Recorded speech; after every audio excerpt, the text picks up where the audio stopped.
About it, the Colorado Supreme Court ruling that Donald Trump has now been disqualified from being on the primary ballot for the GOP. Again, this breaking news out of Colorado. Donald Trump, as we know, was fighting to be able to be on that primary ballot. Welcome to the Crypto Teacher. And you know I come back with that video just to make you think. Don't forget to like and subscribe to the channel. And make sure you're joining the Patrons. If you're not a part of the Patrons, make sure you're hitting the Cash App. And 2024 is election year, and we know Trump has a landslide. But we all know that when it comes to presidential elections, it's all a movie. It's all a show. Now we have the Colorado Supreme Court says that Trump can no longer run. Remember, I tell you guys, the NWO are the master magicians.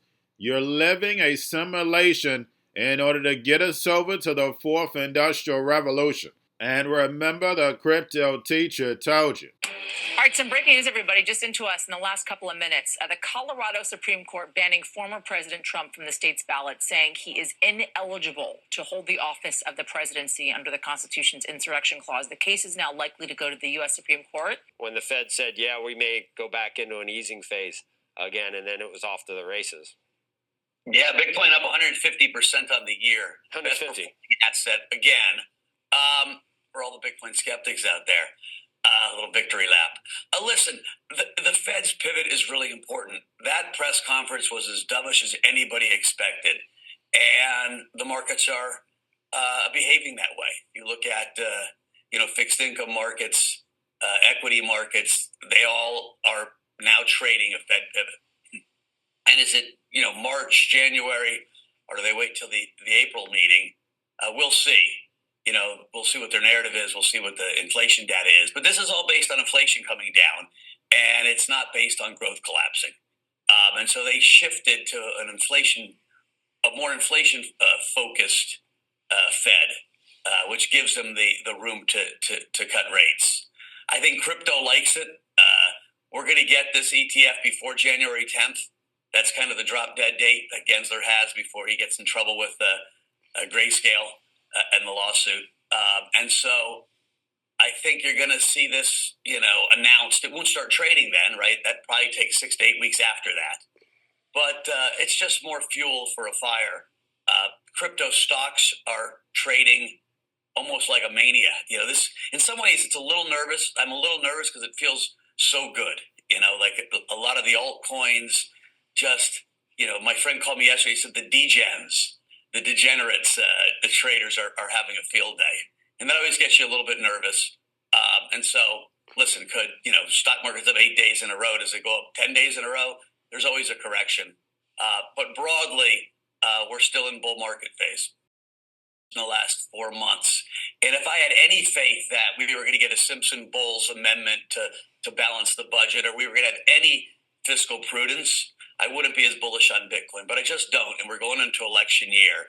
And so you're going to have a Fed cutting when we still have a 5% budget deficit and a projected 5 or 6% budget deficit out next year and the following year. If people start shifting to 1% of their portfolio, institutions, 1%, not 10, just 1, there isn't a lot of supply of Bitcoin or Ethereum. And so there's a shot that you really get a parabolic move. Right? Everyone says, well, the miner supply. We have customers that are platform customers that come in and buy enough Bitcoin every day to take out all the miners. And so when you think about the supply-demand dynamic, we haven't really had a situation where you have a global market and you have something of such limited supply. And so I think Bitcoin could go far higher. I think first stop next year will be the old highs, 69,000. But it wouldn't surprise me if it went beyond that. To fund terrorist activities, the only use case is for money laundering and nefarious means. And Elizabeth Warren says, "Look, Jamie Dimon is right. We need to put a stop to this. That's the horse is out of the barn. That's never happening." Yeah, it's not happening. Listen, this is a global asset. I mean, there are so many unbelievably respected investors that believe Bitcoin has value. And so again, I would sit, Ray Dalio and Jeff Yass and Abby Johnson and Bill Miller, and I can give you 50 of them on the other side of the table from Jamie Dimon or Elizabeth Warren and say, like, who gives you the right to say what has value?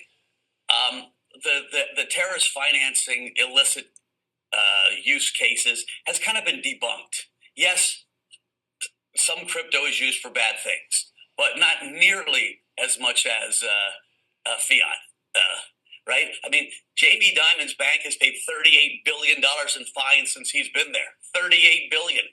Add up all the bad trades with crypto, it doesn't add up to $38 billion. And so should we ban JP Morgan? I mean, that's a crazy statistic. There's a group of both Democrats and Republicans in D.C. that want to get legislation through. There's two pieces of legislation that would really give us a good framework around both stable coins and the rest of crypto. And it's Elizabeth Warren and the White House, the Biden White House, that is stopping that. And I think post this election, we will either have a new administration, either Democrat, Republican. And even if Biden wins, my guess is there's a new Secretary of Treasury and a new head of the SEC, and we'll finally make some progress.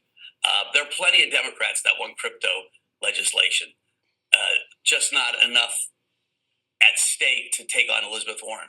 And we have Mike Novogratz speaking about the Fed. And guys, the Fed is pumping cryptos and stocks.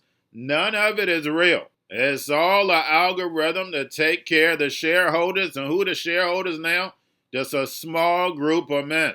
BlackRock and Vanguard own everything. After we're seeing layoff after layoff. So guys, the Fed takes the guesswork out. Only thing we have to do is follow the Fed and look out for the distractions. And we have Mike Novogratz speaking of how powerful the spot Bitcoin ETF is going to be. So guys, we know it's going to be a wrench thrown in the game because there's too many people saying the same thing. And as the focus is on the spot Bitcoin ETF, we know the emerging markets are going to be launching the fourth industrial revolution next year. So do not get distracted. And then he also talks about Elizabeth Warren and Jamie Dimon. And we know the politicians are paid puppets. And we know the banks are the biggest what? I'll let you finish that. But guys, we know it's all the Hegelian dialectic. The big corporations, big banks funded crypto from the beginning. And of course, the politicians are used to kick the regulation can down the road. And we have Brian Armstrong from Coinbase also speaking about the Bitcoin ETF. And guys, we know it's definitely going to hurt their trading. But at the same time, guys, who's going to be handling custody for all these big institutions? That's right, Coinbase. So they're getting paid on the back end. And remember, the crypto teacher told you. And then we also have Michael Saylor speaking about Bitcoin ETF, saying it's the biggest development in 30 years. And we know it's the fourth industrial revolution is the biggest development. Whether robots, algorithms, and drones take the economy over, pay each other with crypto, and the sheep go inside the metaverse. And remember, the crypto teacher told you. Because he knows, when it comes to the NWO, it's all planned out. You have a wonderful day. Yeah, this has been a big moment for the crypto industry. So I personally donated, but so did a large number of other companies in the space, actually. So raising $78 million for a super PAC is a big milestone. The goal of that PAC is to elect pro-crypto and pro-innovation candidates in 2024. And there's 52 million Americans out there who have used crypto now. That's 5 times the number that have a union card. It's 3 times the number that have used an electric vehicle. And so this is a massive constituency, and they don't feel like their voices are being heard in DC. So I think it's time to make sure that people know that being anti-crypto is just bad politics in DC. Negative, for example, if it ended up driving flows to places like Robinhood, how should investors think about the impact of an ETF on Coinbase? Yeah, so I don't agree with that. I think the positive impact will be there for Coinbase and the industry writ large. One reason is that ETFs are going to bring in some new pools of capital into crypto from areas of the economy where people aren't able to directly trade crypto. The other important point to note is that Coinbase has been named as the custodian in, I think, all but one of those ETFs that have been filed. And so we're hoping to play a piece of that value chain as well. kind of current, call it retail trading to Coinbase? And if you lose some of that, does what remain, is that less profitable? Yeah, so whenever there's a new technology that comes on the scene or new product, you always kind of have to ask yourself, what percent is this a substitute for the thing that came before, and what percent is it a complement? And of course, it's usually never 100% one or the other. I think in this case, it's mostly a complement. You could say it's 80-20 one way or the other or something like that. But our goal with crypto is to get it plugged into all areas of the economy. We want the massive pools of capital out there that are in endowments and institutions, pension funds. They should all be able to participate in this new asset class. And so I think mostly it will be a complement. We'll see large new pools of capital come into crypto. I think that's part of why we've seen Bitcoin prices be up 90% year to date in anticipation of this. And there's also going to be a huge retail and institutional segment. They don't just want to own an ETF for Bitcoin. They want to actually own other crypto assets, or they want to earn staking rewards on their assets, or they want to actually participate in the crypto economy with stable coins and commerce and NFTs and Web3. And so those people are going to come to Coinbase and use our product directly as well. So Coinbase has a role to play in all aspects of the value chain here. And Brian, finally, I want to ask you about higher interest rates and actually lower interest rates heading into next year. You've had to adjust as rates have risen and kind of taken a bite out of some of the trading activity. You've really pivoted, and now about a third of revenue, at least in Q3, was coming from interest income, on stablecoin reserves. How are you going to adjust as we see interest rates potentially coming on the other side and falling next year? What's your strategy for adjusting the business in light of the macro environment? Yeah, well, a few years ago, our business at Coinbase was 95% trading fees, and we made a big effort around the time we went public to start diversifying our revenue. And so we did manage to get more revenue streams in subscription and services, and the interest income from USD coin and stable coins was a big factor in the last few years. So what's great is that now we have multiple sources of revenue. Some of them in a high interest rate environment go up. Some of them in a low interest rate environment go up. So what that means is our revenue has started to become more predictable. That's helped us as a public company with our revenue multiples. It's been a really great story to tell Wall Street. I think you can't really underestimate the significance of the spot ETFs. It's not unreasonable to suggest that this may be the biggest development on Wall Street in 30 years. I mean, the last thing that was this consequential was the creation of the S&P index and the ability to invest in all 500 S&P companies via one trade at the same time. So this is very eagerly anticipated, but most of the money in the Bitcoin market right now is the hodlers and the traditional crypto investors. Mainstream investors, mainstream retail, mainstream institutions have not had a high bandwidth compliant channel to invest in this asset class until these spot ETFs. So I think in January, the approval of the spot ETFs is going to be a major catalyst. It's going to definitely drive a demand shock. And then that will be followed in April with a supply shock, because there are about 900 Bitcoin a day available for sale by natural sellers, the miners. And that number is going to be cut to 450 Bitcoin a day in April. So it's a pretty big deal.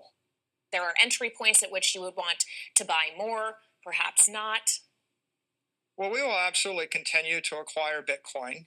Our strategy is to acquire and hold the Bitcoin, and we will acquire it by a variety of different means as long as they're accretive to our shareholders. So our goal is always to find a way to pursue more Bitcoin per share for our shareholders. And sometimes we do it with debt, sometimes we'll do it with equity, sometimes we'll do it with cash flows from the business.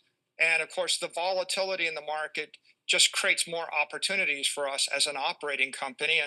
And our particular business strategy allows us to harvest that volatility to the benefit of our shareholders. Well, we're still evaluating that, and I leave that decision to our finance people. But what I'll say about the accounting is I think fair value accounting is a giant step forward for the industry.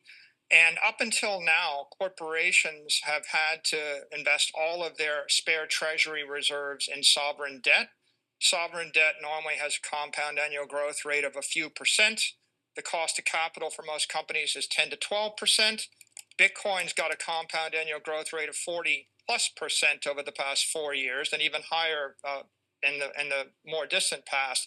So having a digital money like Bitcoin as a treasury reserve asset allows you to beat the cost of capital, and it turns your balance sheet into an asset instead of a liability. So we think this is a real game changer for corporations. Going to a different economy, and we're going to be learning more about that as we go. But clearly, we're learning that things can be done from remote locations. We're learning that technology can replace people even more than we thought. We're not going back to the same economy. We're recovering, but to a different economy, and it'll be one that is more leveraged to technology. And I worry that that is going to make it even more difficult than it was for many workers. In Silicon Valley, and my friends who work in technology know that what we did to the manufacturing workers, we are now going to do to the retail workers, the call center workers, the fast food workers, the truck drivers, and then even bookkeepers, accountants, insurance agents, lawyers, and on through the economy. So what happened to the manufacturing workers is a very clear sign. And so we'll import Chinese-based CBDC technology. So it's going to be CBDC in a box provided to you by the People's Bank of China. But every stock, every bond, every currency, every commodity, every piece of art, every private business, every piece of real estate will eventually be a token on a blockchain, an entry on a ledger, permanent and immutable. We will have truth instead of trust, and we will save over $7 trillion a year. 6 to 8% of global GDP is wasted by the friction of the trust industry that's necessary when you have dual entry accounting. With triple entry accounting, which is what a blockchain is, we get rid of all of that friction. It's a beautiful future. Like what you see in China and their social credit scoring systems, right? If we get identity wrong, it could be a tool to enslave humanity. And if we get it right, it could be a tool to liberate humanity. And as an American, I'm obviously rooting for the one that's on the side of freedom. Bitcoin is an international asset. And also, I do believe the role of crypto is, it's digitizing gold. I actually believe this technology is going to be very important. Look at it. We have been part of a huge revolution in investing through ETFs. We believe that ETFs will be changing the whole way we invest. Many people still use it as a means, people are investing it for indexing. No, the majority of people who are putting money in in ETFs are active investors that are buying exposure. The entire bond market is being transformed as we talk right now. I believe the next generation for markets, the next generation for securities will be tokenization of securities. And if we could have that distributed ledger that we know every beneficial owner, every beneficial seller, we all have our code of who's buying, who's selling, instantaneous settlement. And think about it, it changes the whole ecosystem. Chinese bank ICBC has been hit by a ransomware attack, and the U.S. Treasury market, as a result of that, has been disrupted. This, according to the Financial Times. We're getting it more right now with Bloomberg's Sonali Basak. Sonali, what do we know? Listen, we have the Financial Times now reporting that ICBC, one of China's largest banks here, was hit with a ransomware attack. And remember, they're a very significant intermediary in the Treasury market. The SIFMA has told its members that this has been part of the reason here that the system is kind of clogged up, if you will, during that auction that we saw a little bit before. The attack had prevented ICBC, according to the Financial Times, from settling Treasury trades on behalf of other market participants. A large executive at a major bank also telling the paper that such a large party on the fixed income clearing corp creates major concerns, potentially impacting the liquidity of Treasury markets. Now, it was not just a poor auction. It was absolutely lousy, and when the dealers have to step in to save a treasury auction, that's a rare occurrence. And Cryptoteacher and the new World Order book, plus the 3 kids books. It's time to re-educate. Also, new to cryptos, Coinbase, Bitrue, Binance. Do not forget book links and crypto links are in the description. The stock channel, guys. Don't forget to go like, subscribe, spread everywhere. You have your Kobo, your chip stocks, your banking, your gaming. While everybody's sitting at home, get home stocks, the Seaver, the biotech stocks. And while everybody's at home wishing they were still getting that free money, what are they doing? drinking and smoking weed. Don't forget about those stocks, and you have a wonderful day. The most powerful person in the world is the storyteller. The storyteller sets the vision, values, and agenda of an entire generation to come. Steve Jobs. And guys, you know I truly believe in this. When you look at the New World Order, they're the storytellers. And that's the reason why I wrote my New World Order book. But guys, now it's time to change the current generation. And I wrote 3 kids' books. You know I love the Trinity because I understand the power that's in it. So I have 3 books. We have an opportunity to change the generation, to educate, not just me, but I want to show you that I take action on a daily basis. And I want you to take action on a daily basis.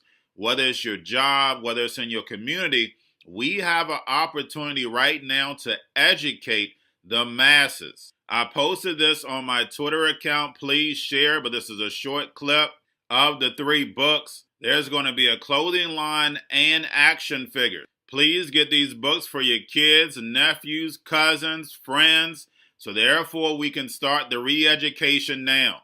Because as we see, the 4th Industrial Revolution foundation is definitely here. Robots, algorithms, drones, taking humanity out the picture. We have to re-educate. But let's get into the video. Part 1. King Joshua and Drama Team Save the Village. Part 2. King Joshua and Drama Team Save New York. From COVID Stories 3. Part 3. King Joshua and Drama Team goes to China. It's mandatory to get part 1, part 2, and part 3 of this series. It's time to re-educate Generation Z.